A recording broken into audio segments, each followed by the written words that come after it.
Shalom, shalom à tous. Aujourd'hui, on se retrouve pour une nouvelle vidéo sur le Lachon Hara, la mauvaise langue. Alors, qu'est-ce que c'est le Lachon Hara? On va voir ça ensemble. Mais c'est vrai que nous sommes dans un siècle où parler les uns sur les autres, c'est devenu presque un rituel. On se rend compte que quand on se retrouve en famille, entre amis, si on ne parle pas des uns et des autres, presque on s'ennuie. On se rend compte que les sujets principaux à table, c'est parler du mal des uns des autres.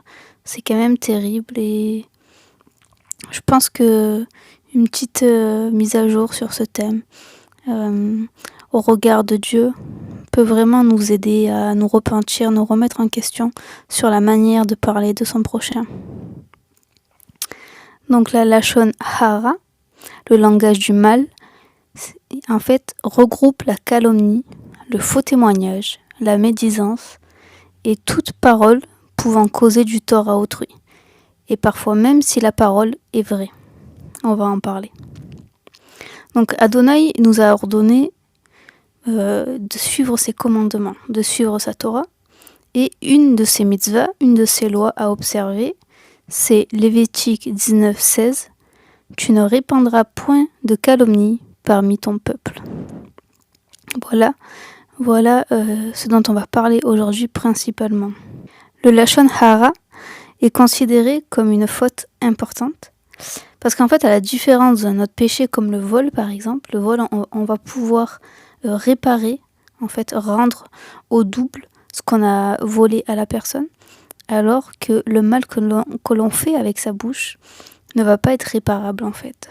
Voilà pourquoi dans le judaïsme, c'est un péché reconnu important. Et il faut savoir que parler en hébreu se dit davar. Et si on prend la même racine du mot davar, donc le dalet, le vet, le resh, et qu'on change seulement les voyelles, donc on garde exactement la même racine, ça nous donne des vers. Et des vers, ça veut dire peste. Donc là, on se rend compte qu'avec la bouche, on peut soit parler, soit répandre la peste. Et c'est bien pour ça que la parole de Dieu nous dit ceci. Jacques 3,10, de la même bouche sortent la bénédiction et la malédiction. Ou encore Proverbe 18,21, la mort et la vie sont au pouvoir de la langue. Ensuite, il faut aussi savoir que il existe une corrélation entre la loi, l'organe et l'esprit. Lorsqu'on se sert d'un membre du corps pour accomplir un commandement de Dieu, il y a alors une lumière spirituelle qui anime son équivalent spirituel et assure sa vitalité. Celui qui accomplit en fait tous les commandements de la Torah devient un Adam Shalem, un homme entier, complet, accompli, qui atteint la perfection spirituelle et qui sanctifie toutes les fibres de son être au service de Dieu. Donc, au départ, nous avons une loi, une mitzvah de Dieu. Nous nous servons d'un organe pour accomplir cette mitzvah, par exemple donner de l'argent aux pauvres, donc on donne avec sa main, et cette lumière qui émane en fait lorsqu'on respecte la parole de Dieu, lorsqu'on met en action un organe pour accomplir la volonté de Dieu, et bien spirituellement, ça va en fait nourrir notre membre, le rendre en bonne santé, mais ça va aussi atteindre jusqu'à notre âme, jusqu'à notre esprit, et bénir en fait notre organe spirituel. Et c'est ce dont parle Shaoul dans Éphésiens 4,11. Et il a donné les uns comme apôtres, les autres comme prophètes, les autres comme évangélistes, les autres comme pasteurs et docteurs, pour le perfectionnement des saints en vue de l'œuvre du ministère et de l'édification du corps du Messie, jusqu'à ce que nous soyons tous parvenus à l'unité de la foi et de la connaissance du Fils de Dieu, à l'état d'homme fait, à la mesure de la stature parfaite du Messie.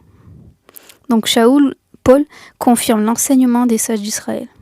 L'homme fait, dont il parle là, donc je relis, l'unité de la foi et de la connaissance du Fils de Dieu à l'état d'homme fait. L'homme fait en grec c'est aner teleios, qui veut dire donc homme accompli, qui est parfait, à qui il ne manque rien. Et si on avait justement accès au Second Testament écrit en hébreu, il y aurait eu écrit, du coup non aner teleios, mais en hébreu il y aurait écrit Adam Shalem. Et Adam Shalem, qui s'écrit avec un shin, avec un lamed et avec un mem, est en fait la même racine que le mot shalom. Puisque le vav, le waw, est ici en fait une voyelle, le cholam malé. Mais les trois consonnes sont shin, lamed, mem. Comme le mot shalem. Donc nous voyons qu'en fait, en faisant correspondre ces mots, Elohim veut nous faire comprendre qu'un homme accompli, un homme shalem, est un homme en paix, un homme shalom. C'est quand même beau, hein? Quand on étudie comme ça l'hébreu, quand on s'ouvre un peu aussi au cours de nos frères juifs et des rabbins, on peut trouver des perles comme ça. Donc un homme qui n'utilise pas mal sa langue, qui utilise chaque partie de son corps pour accomplir les commandements de Dieu, est un homme accompli et en paix. Et Shaoul confirme cela aussi dans 1 Corinthiens 7,19. L'observation des commandements de Dieu est tout. Donc quand on accomplit toute la volonté de Dieu, tous ses commandements, évidemment, ça fait de nous un homme accompli et un homme en paix. Lorsqu'au contraire un homme commet un péché et ne fait pas teshuva, donc ne se repent pas, alors l'organe qui correspond au péché s'altère, ainsi que sa vie spirituelle. En fait, tout à l'heure je vous ai dit, lorsqu'on se sert d'un membre pour accomplir la parole de Dieu, ce membre est béni et notre esprit aussi.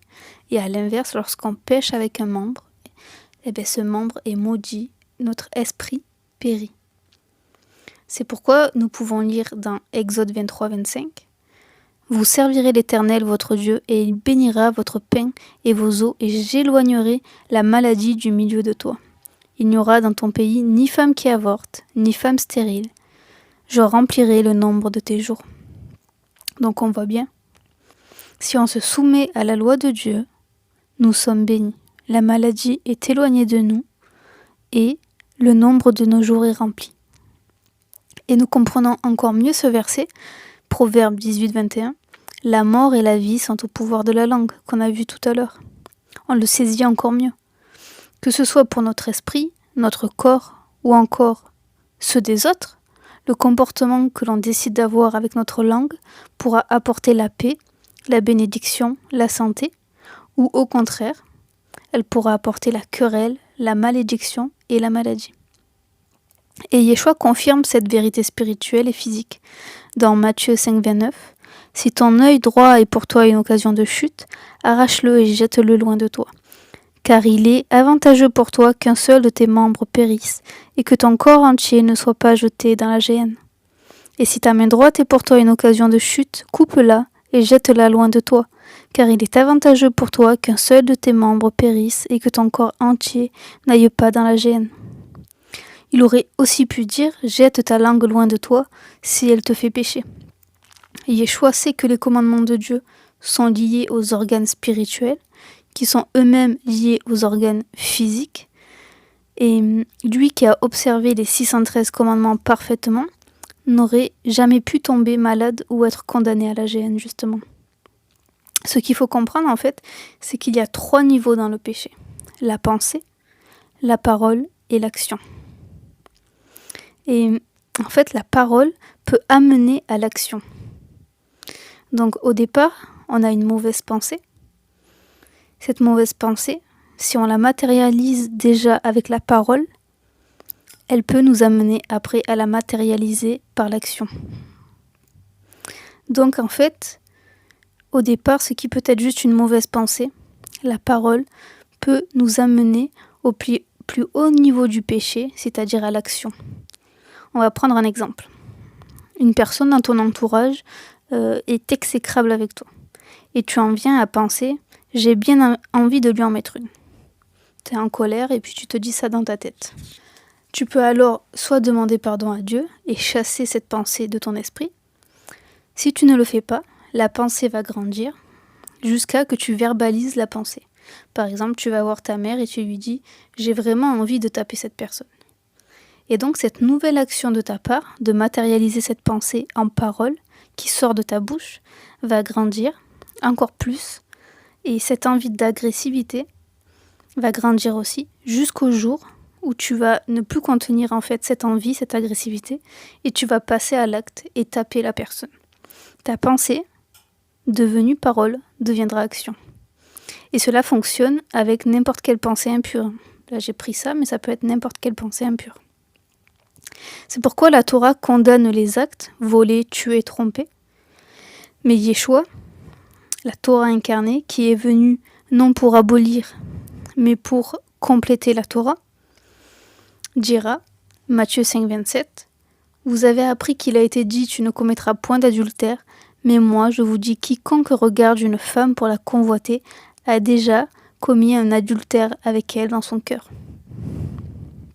Yeshua nous apprend que le péché vient d'abord de la pensée, et nous comprenons alors que la bouche peut être comme une passerelle entre le péché de l'esprit et le péché du corps. La langue peut, en fait, alimenter une pensée impure jusqu'à la nourrir assez pour la rendre concrète.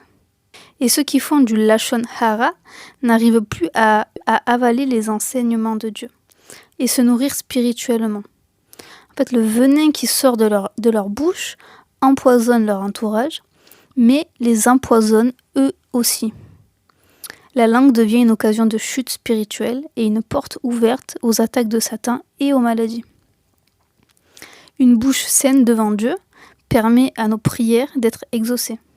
Donc Satan œuvre en fait pour que nous disions du lashon hara, de la médisance, afin que nos prières soient repoussées, en nous accusant devant le Père avec nos mauvaises paroles. Et nous savons que les bénédictions et les malédictions dépendent de notre observation de la Torah.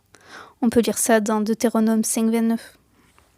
« Oh, s'ils avaient toujours ce même cœur pour me craindre et pour observer tous mes commandements, afin qu'ils fussent heureux à jamais, eux et leurs enfants. » Ou encore, Proverbe 28, 9. « Qui détourne son oreille pour ne pas écouter la loi, sa prière même est une abomination. » Donc on voit à quel point c'est important de vraiment bien se tenir devant le Seigneur, de respecter sa Torah, mais aussi de contrôler ses pensées, contrôler sa bouche.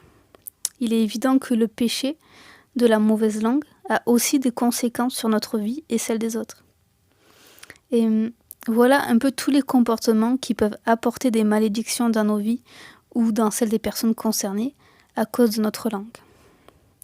Donc tous ces mauvais comportements, c'est insulter son prochain, calomnier son prochain, rabaisser son prochain, mentir à son prochain, mais aussi répandre des vérités sur son prochain.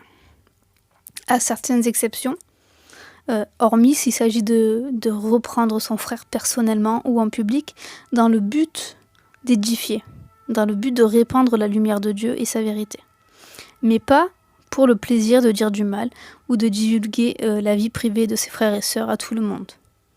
Donc seul un esprit de sagesse, d'amour et de vérité peut reprendre son prochain dans un but d'édification. Il ne s'agit pas là, comme les chrétiens disent souvent, t'as pas à me juger. Non, ça c'est une fausse doctrine. Évidemment, entre frères et sœurs, nous devons nous juger au regard de la parole de Dieu. Mais c'est différent que de se moquer ou de répandre des choses seulement par plaisir malsain. On va comprendre avec Matthieu 18, 15. Si ton frère a péché contre toi, va et reprends-le seul à seul. S'il t'écoute, tu as gagné ton frère. S'il ne t'écoute pas, prends avec toi 1 ou 2 personnes afin que toute affaire se règle sur la parole de 2 ou 3 témoins. 1 Timothée 5, 20. Ceux qui pêchent, reprends-les devant tous afin que les autres aussi éprouvent de la crainte. Donc ces 2 versets peuvent paraître contradictoires parce que un te dit de prendre seul à seul ton frère ou avec 2-3 témoins s'il ne t'écoute pas, et l'autre te dit de reprendre ton frère devant tout le monde pour qu'ils éprouvent de la crainte. Mais en fait, ils ne se contredisent pas, ils se complètent.